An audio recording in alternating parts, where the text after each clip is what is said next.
So we're already in game, and of course we can kind of just take a look around the map. So some of the things that we're going to see whenever the players start to join into the server is this right here is actually a pretty powerful sniper rifle. It's a one-shot kill, doesn't matter where you put it, but this is only accessible on the map. Yep. And so you can't just pull it up into your inventory, set up to your primary weapon, be a recon class, and be able to utilize this weapon. It's actually only going to be available on this map.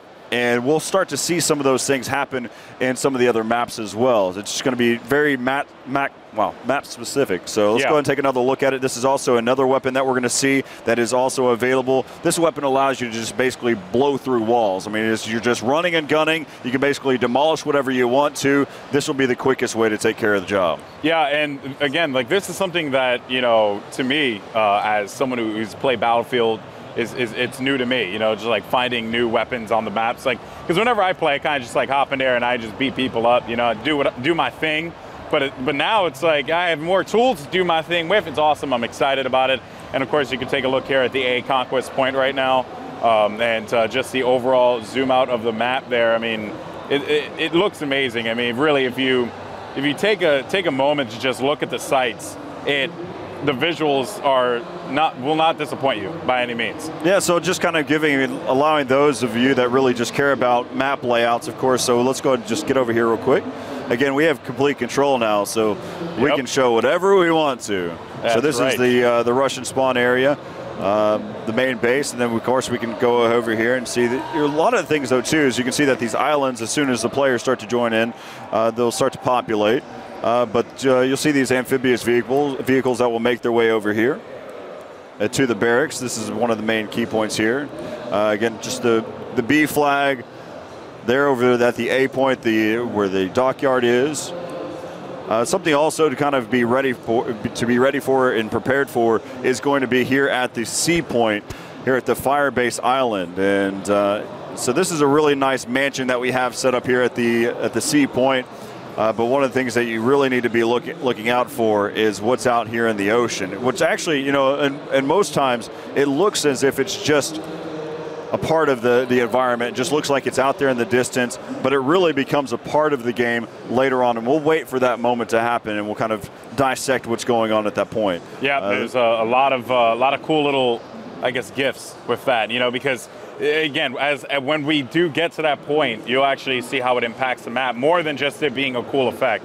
There you can actually see E, which is a shipwreck, and you know, just one of those standard, you know, I guess, battleships that would kind of just hang around there.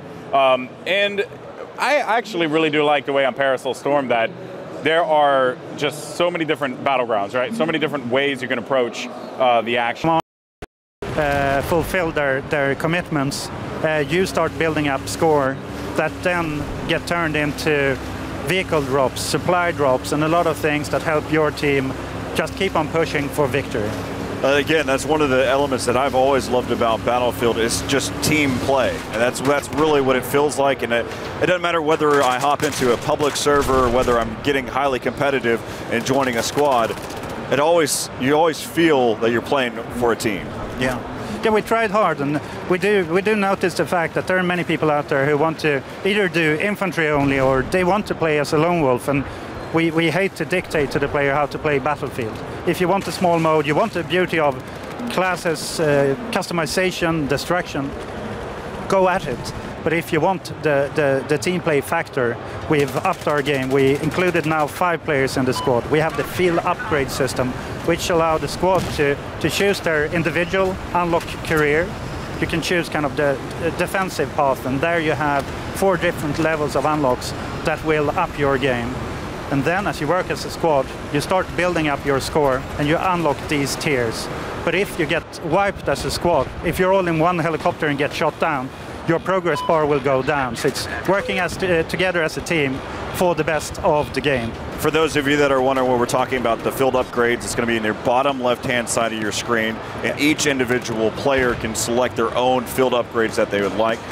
So far, we have the defaults for each of the classes is going to be an offensive and a defensive, and then we're seeing some very specific types as well, field upgrades for each one of the, whether it's recon or assault or. So you can unlock more, and it's really to allow you to find kind of what suits you best. So we don't dictate for a whole squad how they're supposed to play. So while being individualist, you can still be a team player. So how do you build up in your progress bar down here? So by performing team actions and working as a squad, you start seeing you have squad score, and these build up to this progress. And the progress is individual, so if you do decide to leave a squad and go to another, you keep the progress on your bar. Oh, good. Yeah. So one of the things that you'd mentioned is if your entire squad has been taken out, you go down. Is that just like one level, or is that? We've looked at taking you down one step. To be honest, while I stand here and enjoy myself and watch beautiful gamers game, the team is hard at work defining those, the last tweaks and tunes to find the balance. Since this game is supposed to be played for many years, and you really want to nail that fine balance. So exactly how much is still to be defined. This is one of the things that I was looking out for is the assault class is having the defibrillators. I'm happy to finally see it. I know that it was going to be a part of the game, but I'm happy to finally get the chance to see them being brought out. Having to work so hard on the creative aspects of it, just the idea of where you're going with the design. Is there anything that you really like as a player, as just someone that just playing Battlefield? Yeah, to me, I mean, I'm in a fortunate position. For 14 years, I've been building the game that I love to play. So I think a lot of my taste in gaming has colored the game, and it's evolution. So for me, the beauty of just stepping back at the whole franchise is that I can choose how to play. On my good days, when I surprise myself and actually kill people, I can enjoy a good team deathmatch, while I can truly enjoy a big, large Conquest game or Obliteration. Lots of vehicles. I don't even kill people, I just perform team actions. And what I really feel, I mean, with Paracel Storm, with the new Obliteration mode, is that the pieces are falling into place, It's the team play and, to be honest, the joy and fun. On the surface, it seems very serious. The joy and fun that gets brought out by the team play perspective of trying to bring a bomb to the other team's home base, together with the storm that starts building up, together with the vehicle gameplay. I think we're building something that people haven't really seen before. And I mean, we're going to bring this to the next generation of consoles as well. 64 players, 60 FPS. So I think it's a huge step forward for the Battlefield franchise and all. I'm looking forward to the actual release and also seeing it just in beta process, the open beta.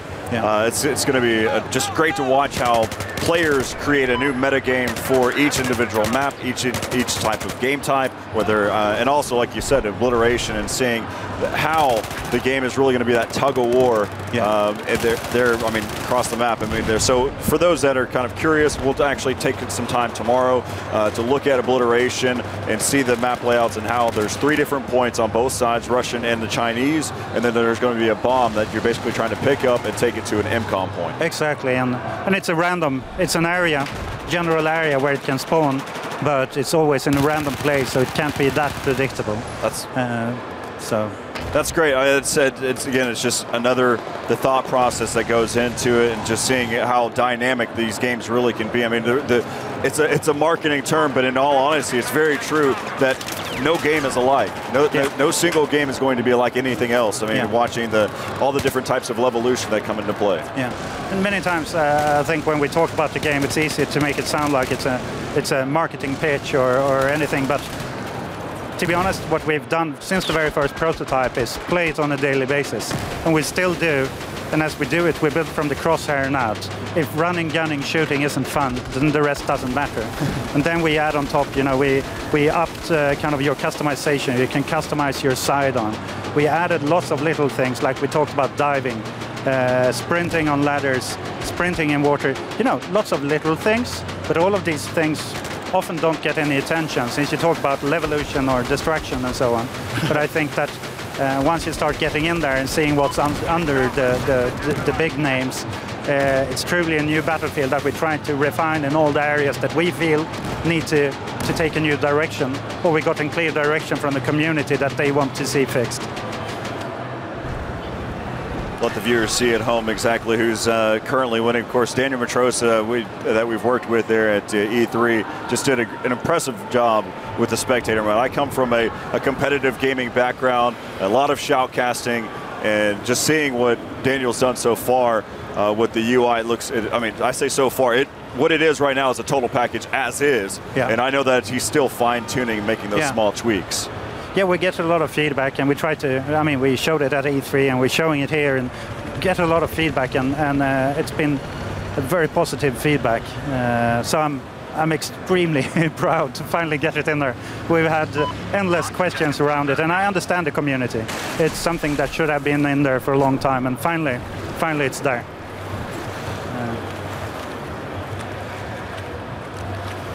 And overall, I think that the Battlefield really lends itself to competitive gaming. We're always trying to cater for individualists, but packaging it with a layer of team play. And now to be able to bring it to the world with the broadcasting possibilities is a huge step forward. I think it's just a great component. It works for me. I mean, it's one of my things, my bread and butter. But also, let's just kind of talk about, you mentioned some of the attachments, some of the additional things that are being added as we're talking right now. I've had the chance to see that not only E3 we discussed about the canted iron sight. I think that's one of the greatest elements that has been brought out in any game, just in terms of having the ability, because that's one of my biggest frustrations is I'm running with my gun at my side, and then whenever I really want to make a decent shot, I scope in, but it's close quarters, and I can't. That battle just so difficult for me. Yeah. So no, I agree. It's a lot of little things, and for us, having made Battlefield for such a long time, it's sometimes hard to find a balance between what some people would consider extreme hardcore features, but we try to go at them and see what does this bring to every type of gamer. So whether you're hardcore or not, this makes a difference, and it's up to you to choose kind of how you want to play the Battlefield. And with the new test range we're putting in there to allow you to go in and try out things before you go on the Battlefield, to finally get to learn how to master a helicopter or a plane or try out the tanks. I think that will also let people get acquainted before they go out and try to master opponents on the Battlefield. So you have communities out there on Reddit, even on your own Battlelog forums, just all across. How often do you listen to the community? I would say constantly. I mean, I know that I'm not that visible on forums and so on, right. And I do apologize for that sincerely.